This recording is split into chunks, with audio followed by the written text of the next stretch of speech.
Greetings, dear friends. Welcome to our channel where we delve into life's deepest questions through the lens of faith. Today, we're going to embark on a journey that's not about the destination, but the transformation that occurs along the way. A journey that leads us through the wilderness into the heart of isolation. But why, you might ask? Why would we willingly tread into such a seemingly desolate place? Well, friends, the answer is simple, yet profound. You see, it's in these seasons of isolation that we often experience the most profound growth. It's in these solitary moments that we truly come face to face with ourselves, and more importantly, with God. And it's through this journey that we come to understand that these seasons of isolation are not punishments, but rather opportunities. Opportunities for growth, for reflection, for deepening our relationship with God. Throughout the Bible, we see countless examples of individuals whom God has called upon, who have undergone their own seasons of isolation. From Moses in the desert to Jesus in the wilderness, these moments of solitude served not as punishments, but as periods of preparation for the great tasks that lay ahead. In this season, you may find certain people being removed from your life.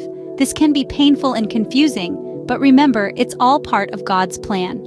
As we delve deeper into this topic, we'll explore why this happens and how it can ultimately serve a greater purpose. Moreover, it's in the wilderness, in the isolation, where God allows his relationship with us to develop deeply. We'll learn why it's important to be in the wilderness, just like the Israelites, so that God can guide us. So I invite you to join me on this journey. Let's navigate the wilderness together, understanding God's purpose for a season of isolation. Let's discover what it means to be set apart for purpose. Remember, it's not about the destination, but the journey. And every step we take is part of God's divine plan. Join me as we embark on this enlightening journey, understanding God's purpose for a season of isolation. Throughout the Bible, we find numerous examples of people whom God led into a season of isolation. Let's delve in deeper and explore a few of these instances. First, let's consider Moses, a shepherd in the wilderness of Midian. This was a man who found himself in solitude for 40 years. But it was during this time that Moses encountered the burning bush, a divine manifestation of God. This isolation period was crucial in shaping Moses, preparing him for the monumental task of leading the Israelites out of Egypt. Next, we have Elijah, a prophet who also experienced a time of isolation. After a significant victory against the prophets of Baal, Elijah fled into the wilderness, fearing for his life. Alone and desolate, he felt hopeless. But it was in this isolation that God reached out to Elijah, not in the wind, earthquake, or fire, but in a still, small voice. Here, Elijah was reassured of God's presence and was given new assignments. Finally, we turn to Jesus Christ himself. Before beginning his public ministry, Jesus spent 40 days and nights in the wilderness, fasting and praying. During this time, he was tempted by the devil, yet he stood firm in his faith. This period of isolation was not just a test, but a time for Jesus to prepare himself for the mission that lay ahead. Each of these individuals, Moses, Elijah, and Jesus, experienced isolation. But it's important to note that these periods were not times of punishment or abandonment. Instead, they were seasons of preparation and growth. They were times when these great figures were stripped of distractions and could focus entirely on their relationship with God. In Moses' isolation, he was shaped into a leader. In Elijah's solitude, he was comforted and reassured of his divine mission. And in Jesus' seclusion, he was fortified against temptation and prepared for his ministry.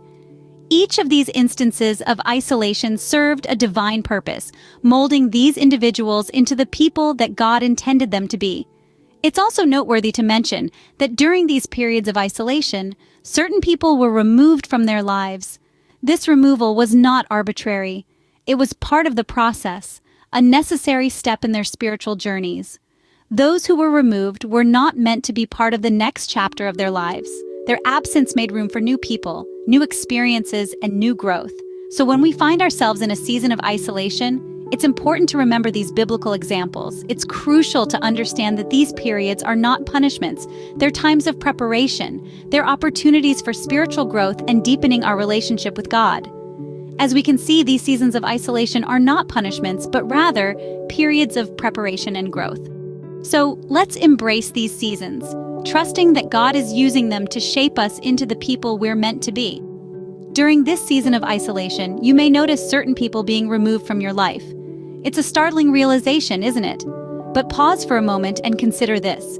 It could be part of a divine plan. Take a moment to think about the biblical story of Abraham. God called him out of his homeland, away from his family and friends, to a place he didn't know. Why? Because God had a unique destiny for Abraham that required him to let go of the familiar and step into the unknown. Similarly, you might find yourself in a situation where you feel alone, like you've been stripped of your support system. However, remember that this could be a phase of spiritual spring cleaning. It's as if God is clearing out the clutter in our lives, removing distractions, and making room for something new and beautiful to grow. Consider the example of Joseph. He was sold into slavery by his brothers, falsely accused and imprisoned. He was separated from his loved ones and all that was familiar to him. Yet, it was during this time of isolation that God was preparing him for a great purpose. In the end, Joseph rose to a position of power and was able to save many lives, including those of his family. In the same way, the people removed from your life during your season of isolation may actually be for your good. You see, God is more interested in your character than your comfort. He knows that growth often happens not in the company of others, but in the solitude of one's own heart. So don't be discouraged if you find yourself losing friends or experiencing strained relationships. It's not a punishment, but a pruning process. And what does pruning lead to? Growth. It leads to a stronger, more resilient you, ready to face whatever lies ahead with grace and courage. Remember, friends, when God removes someone from your life, it's part of a greater plan. In the quiet of isolation, our relationship with God can deepen significantly. Imagine, if you will, a serene wilderness, devoid of distractions and disturbances. This is the space where you are alone with your thoughts and, importantly, alone with God. It's in this quiet solitude that we can truly focus on God, listen to His whispers, and feel His comforting presence. Our usual routines and everyday worries can often cloud our connection with Him. But when we step away from the hustle and bustle, we can truly open our hearts and minds to Him. Just like a seed, which must be buried in the darkness of the soil to grow, we too sometimes need periods of isolation to deepen our roots in faith. This is a time to read His Word, to pray, to reflect, and to seek His guidance. It's a time to let go of our own understanding and lean on His wisdom. Let's take a cue from the Bible, specifically the journey of the Israelites in the wilderness. The Israelites wandered in the wilderness for 40 years, a period of isolation and hardship. But it was during this time that they learned to rely fully on God. They witnessed His miracles, His provision, and His protection. Their faith was tested, but it was also strengthened. Their relationship with God deepened as they learned to trust Him in every circumstance. In the same way, our personal wilderness can seem daunting and uncomfortable. But it is often in these seasons of life that we grow the most. We learn to trust God's plan, even when we can't see the way forward. We learn to listen for His voice, even amidst the silence. In the silence, we learn to hear His voice more clearly, guiding us on the right path.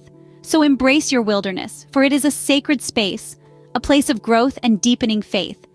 It's where we truly learn what it means to walk with God, to trust Him, and to let His love guide us.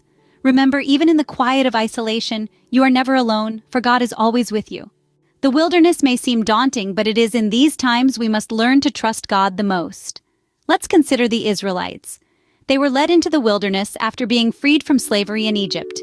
It was a place of isolation, far from the comforts and familiarity of their previous lives. Yet it was in the wilderness that they learned to trust God, to rely on Him for their daily sustenance, for guidance and for protection. Imagine the uncertainty they felt, the fear of the unknown. But amidst all this, God was with them. He led them with a pillar of cloud by day and a pillar of fire by night. He provided manna from heaven and water from a rock. He protected them from their enemies. In the wilderness, they learned that God was their provider, their guide, their protector. They learned to trust Him. The wilderness season of our lives can be challenging. It's a time when we may feel alone, uncertain, and even fearful. It's a time when we may question why certain people have been removed from our lives, why we're in this place of isolation. In these times, we must remember the Israelites. We must remember how God was with them every step of the way.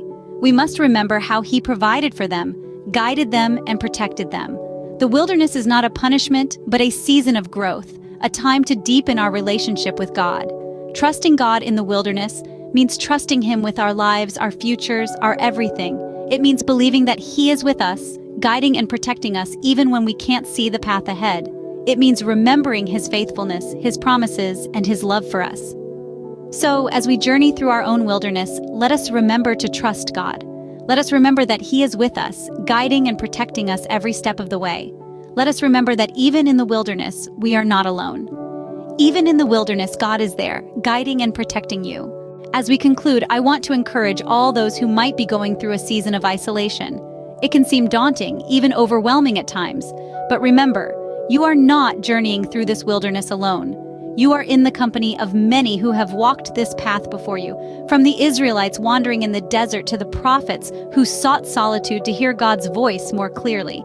And most importantly, you are accompanied by the steadfast presence of God Himself. In these moments of solitude and seeming isolation, when the world around us fades into the background, it is often in the quiet whispers that we hear God's voice the loudest. It is in these moments that our relationship with God deepens, that we come to understand His ways and His heart more intimately. And while it may feel as though you've been abandoned, remember that removal is often God's method of protection. Just as He led the Israelites through the wilderness to protect them from immediate war, He may be removing certain people from your life to protect you, to prepare you, and to propel you into your divine destiny. Trust in His faithfulness. In times when we falter, He remains steadfast. His promises are sure and His love unwavering. He sees the end from the beginning, and He is guiding you through this season with a purpose. Believe in this process. Embrace the journey even when it's hard, even when it's uncertain. For it is often in the wilderness that we find our true selves, that we discover the strength we never knew we possessed, and the faith that can move mountains. Remember, dear friends, trust the process. Share this video and subscribe to our channel to continue this journey together. Thank you for joining me today, and may God guide you through your season of isolation.